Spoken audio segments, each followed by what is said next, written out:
میرے دوستو، احکام کی گفتگو چل رہی ہے۔ نصف سورۃ بقرہ سے احکامات چل رہے ہیں۔ 10 احکام ہوئے، آج 11واں حکم ہے۔ کس چیز کے بارے میں؟ حج کے۔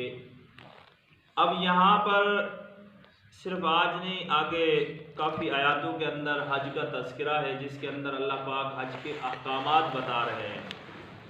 حج کی فرضیت یہاں پر نہیں بتا رہے، حالانکہ حج اسلام کے ارکان میں سے ایک اہم ترین فریضہ ہے۔ اسلام کے ارکان میں سے ایک اہم ترین فریضہ ہے جو مسلمانوں کے اوپر، جن کو استطاعت ہو، ان پر حج کرنا کیا ہے؟ فرض ہے۔ تو یہاں پر اللہ اس کی فرضیت نہیں بتا رہے، فرضیت اس کی سورۃ آل عمران کے اندر آ جائے گی۔ تو اس کے اندر حج فرض ہوا، ہجرت کے تیسرے سال جب غزوہ احد ہوا، اس وقت کیا ہوا؟ حج فرض ہوا۔ تو یہ آیات مبارکہ جب آپ صلی اللہ علیہ وسلم سن 6 ہجری کے اندر عمرے کی غرض سے گئے تھے، تو اس پر یہ آیاتیں حج کی اور عمرے کی نازل ہوئی۔ تو اس میں حج کی فرضیت نہیں ہے، بلکہ حج یعنی کہ پہلے فرض ہو چکا ہے۔ اس میں صرف حج کے احکامات اللہ بتلا رہے ہیں۔ تو دوسرے نمبر پر کہ آیا کہ عمرہ بھی واجب ہے یا فرض ہے یا نہیں، تو یہاں پر بھی اللہ نے کوئی عمرے کی فرضیت یا واجب ہونے کے لیے کوئی آیات نہیں اتاری۔ لیکن حضرت جابر رضی اللہ تعالی عنہ نے سوال کیا آپ صلی اللہ علیہ وسلم سے کہ یا رسول اللہ، کیا عمرہ بھی ہم پر کیا ہے؟ واجب ہے؟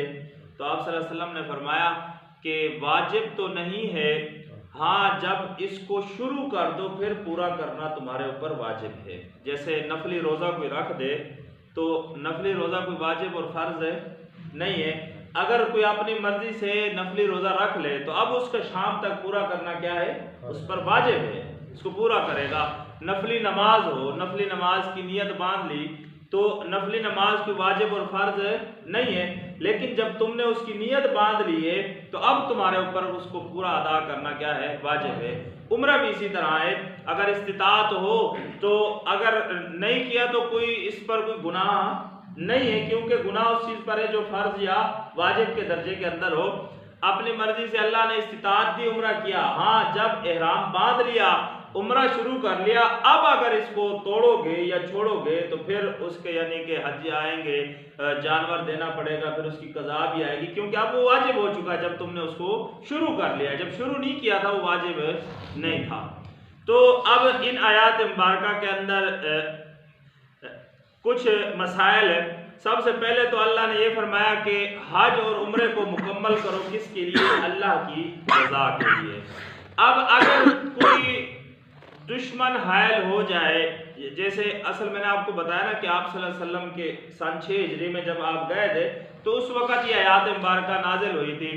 تو اب اس میں کچھ چیزیں اللہ نے بیان فرمائی ہیں کہ اگر تم اس وقت تک اپنا احرام نہیں کھول سکتے جب تک تمہارا جانور اپنی جو جگہ ہے حرم کے اندر پہنچ کر وہاں مذبوح خانے میں ذبح نہ ہو جائے، ذبح نہ ہو جائے۔ حضرت امام ابو حنیفہ رحم اللہ فرماتے ہیں کہ خود کرے اس کو ذبح، یا خود کو نہیں آتا تو دوسروں سے کروائے، لیکن احرام اس وقت کھلے گا جب جانور ذبح ہو جائے گا، اور پھر آپ اپنے بالوں کو منڈوائیں گے، گنجا کروائیں گے یا پھر کٹوائیں گے، تو اس کے بعد آپ احرام کھولیں گے۔ اگر اس سے پہلے احرام کھول دیا تو پھر آپ کے اوپر دم آ جائے گا۔ کیا آ جائے گا؟ دم، جانور دینا ہوگا۔ یہ تو مسئلہ یہ ہے۔ اب دوسرا مسئلہ کہ کوئی اور عذر نہیں ہے، آپ نے احرام باندھا ہوا ہے، عمرے کے ارکان آپ ادا کر رہے ہیں، تو آپ کو کوئی اور عذر نہیں۔ اللہ نے فرمایا فمن کان منکم مریضا، اب وہ بیمار ہو گیا۔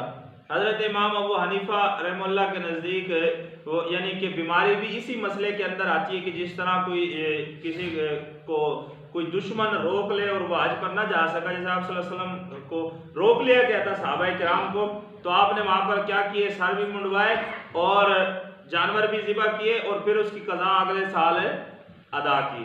تو اسی طرح تو فرمایا کہ حضرت امام ابو حنیفہ نے کہ مریض بھی اسی کے اندر ہے کہ اگر کوئی مریض ہو جائے، یا پھر او بھی عدم من راسی، کہ سر کے جو بال ہیں وہ تو کب کٹیں گے، جب احرام کھولے گا۔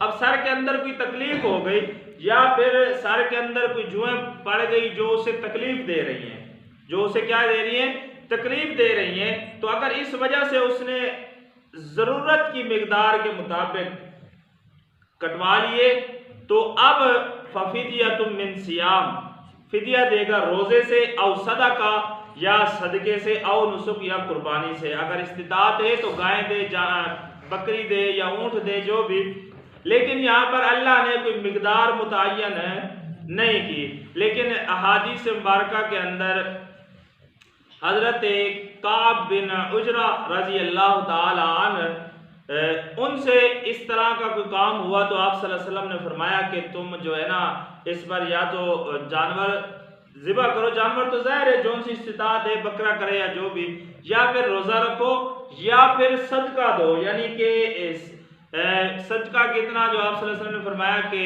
نصف سا، 6 مسکینوں کو دو نصف سا۔ تو اب نصف سا میں نے آپ کو بتائی تھی کہ آج کل کے حساب سے 2.25 سیر گندم، 2.25 سیر گندم دے گا یا اس کی قیمت کیا کرے گا، ادا کرے گا۔ تو یہ تو وہ مسئلہ ہے کہ اگر تمہیں کیا ہے کوئی بیماری لاحق ہو جائے، کوئی عذر لاحق ہو جائے اور جس کی وجہ سے تمہیں بال کٹوانے پڑ جائیں۔ اور پھر اس کے بعد دوسرے نمبر پر اللہ نے فرمایا کہ فمن تمتع بالعمرۃ الی الحج فمستیسر من الحج، کہ جو حج اور عمرے کو ایک ساتھ جمع کرے گا تو ان پر اللہ نے فرمایا کہ اس شکرانے کے اندر ان کے اوپر کیا ہے، من الحج، دم ہے، جانور ہے، کس چیز کے اندر، شکرانے پر، کہ دونوں چیزوں کو ادا کرنے کی اللہ نے ہمت اور توفیق عطا کی ہے، تو اس شکرانے کے اندر دے گا۔ اور اگر اس پہ اتنی استطاعت نہیں ہے کہ وہ جانور کیا کرے، ذبح کرے، تو اس پر اللہ نے فرمایا کہ وہ کیا کرے گا، فَمَن لَّمْ يَجِدْ فَصِيَامُ ثَلَاثَةِ أَيَّامٍ فِي الْحَجِّ، کہ وہ 3 روزے تو رکھے گا حج کے ایام کے اندر، یعنی کہ 9 ذی الحجہ تک 3 روزے کیا کرے گا، مکمل کرے گا۔ ہاں اگر یہ 3 روزے نہیں رکھے تو پھر اس کے اوپر دم لازم ہوگا، اگر یہ 3 روزے اس نے نہیں رکھے تو پھر اس پر کیا ہوگا، دم لازم ہوگا۔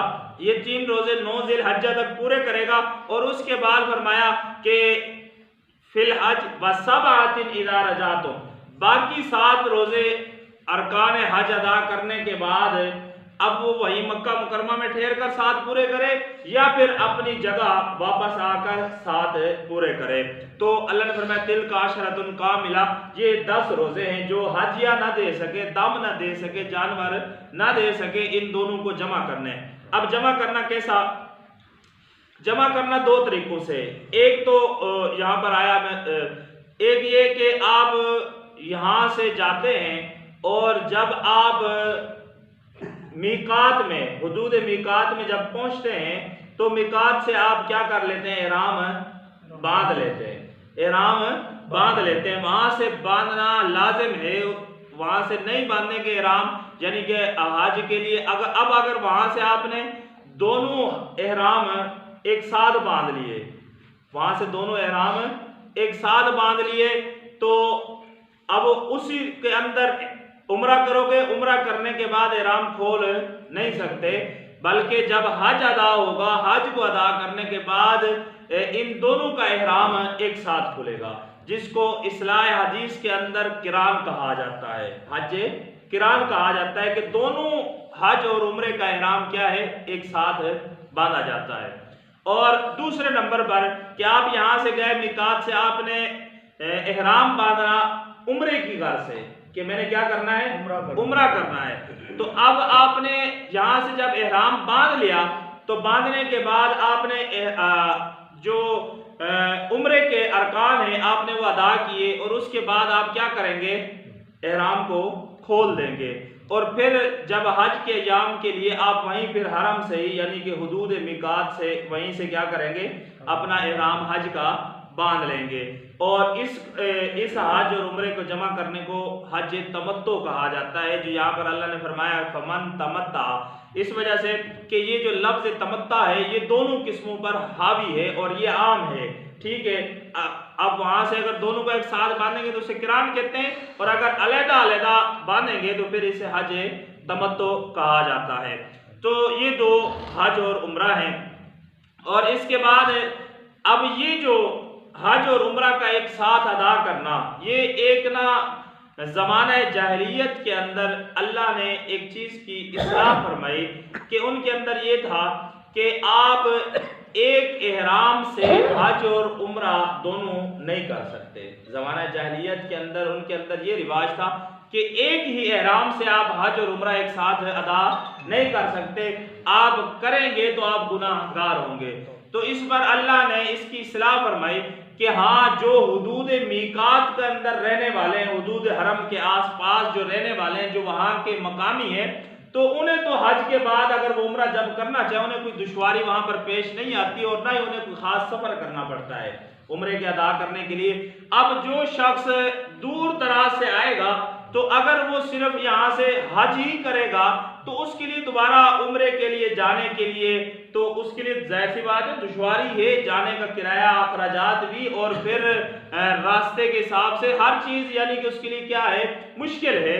تو ان کے لیے اللہ نے یہ حکم باقی رکھا کہ جو وہاں پر ہیں وہ تو حج اور عمرہ دونوں ایک ساتھ ادا نہیں کر سکتے، وہ حج کے ایام میں کیا کریں گے، صرف حج ہی ادا کریں گے۔ اور جو دور دراز سے جانے والے ہیں تو اللہ نے فرمایا وہ کیا ہے، حج اور عمرہ دونوں ایک ساتھ کر سکتے ہیں۔ اور پھر اللہ نے فرمایا واتقوا اللہ، اللہ سے ڈرتے رہو، وَاعْلَمُوا، اور جان لو، یعنی کہ یہ جتنے بھی حج کے ارکان ہیں اللہ نے فرمایا جس طرح میں نے نازل فرمائے ہیں اسی طریقے سے تم نے ان کو کیا کرنا ہے، ادا کرنا ہے۔ تو اب تو یعنی کہ پہلی بات تو یہ کہ کچھ دوست جاتے ہیں جنہیں معلوم ہی نہیں ہوتا، میں نے پہلے ہی بتایا کہ بس سمجھتے ہیں کہ ہم یہاں سے جہاز پہ بیٹھ گئے اور وہاں پر ہم نے احرام باندھ لیا، اور احرام باندھنے کے بعد بیت اللہ کے 7 چکر پورے کر لیے تو ہمارا حج کیا ہو گیا، ادا ہو گیا۔ تو اور کچھ ایسے کہ جو 2 4 5 بندے ہم عمر اور یارانہ تعلق جن کے وہ جاتے ہیں تو وہ اپنی گفتگو اور مستیوں کے اندر وہاں پر واجبات ادا کرنا ہی بھول جاتے ہیں، سنن بھی بھول جاتے ہیں، جو سنتیں ہیں، سنتیں تو اس وقت لوگوں سے شاید بھول جاتے ہوں گے، آپ تو میرے خیال میں کافی حد تک واجبات ہی چھوڑ دیتے ہیں کہ واجبات کا انہیں معلوم ہی نہیں ہوتا۔